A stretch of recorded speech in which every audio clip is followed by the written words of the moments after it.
একদম সত্য কথা বলতে মনটা ভরে গেছে যে আপনারা আজকে যে উপস্থিতি হিন্দু সম্প্রদায় সনাতনী সম্প্রদায় ভাই আছে তাদের উপস্থিতি দেখে আমার সত্যি বিগত দিনের সব কথা আমি ভুলে গেছি আমার তালি দাও তালি দাও তালি এখন আমার মনে কিছু আশা আমরা দেখতে পাচ্ছি বলে ওই আসে না ভালো লাগছে। আর এখানে যারা বক্তব্য দিলেন আমাদের প্রফেসর সাহেব আমাদের দাদা দীর্ঘদিন অভিভাবক সদস্য ছিল আমাদের মেম্বার মোদী অনেক পরিচিত সবাই এখানে অনেক পরিচিত লোক আছে অনেক ভালো ভালো বক্তব্য দিয়েছেন। আমি গত কয়েকদিন আগে এখান থেকে যাওয়ার পথে এখানে একটা জায়গা আমি একটু বিশ্রাম নিচ্ছিলাম এই গলির মধ্যে তখন আমি দেখতে পেলাম ওখানে তিনটা বাচ্চা একটা ল্যাংচা আর দুটা বাচ্চা হলো হাফের পর ওরা সবাই দেখা করো ওরা আমার পাশে আমি ওদের কাছে জিজ্ঞেস করলাম তোমাদের নাম কি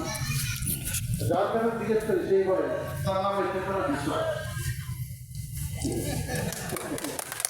তার নাম এসেছে বিষয় তো এখন আমি ওদেরকে নিয়ে একটা ছবি তুললাম ছবি তুললাম যে এত বিশ্বাস এখানে বাচ্চা ছেলে ফেলে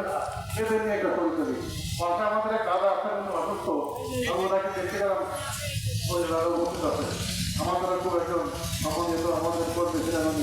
আমি ওনার বাড়িতেও গিয়েছিলাম আমার খুব ভালো লাগলো যে এখানে মানে আমি দেখতে পাচ্ছি যে আমার বংশের কেন আমি জানতাম না এটা আগে আমি জানি না আমি মনে আগে জানলে আমার এই সমস্যাটা হতো না তারপরে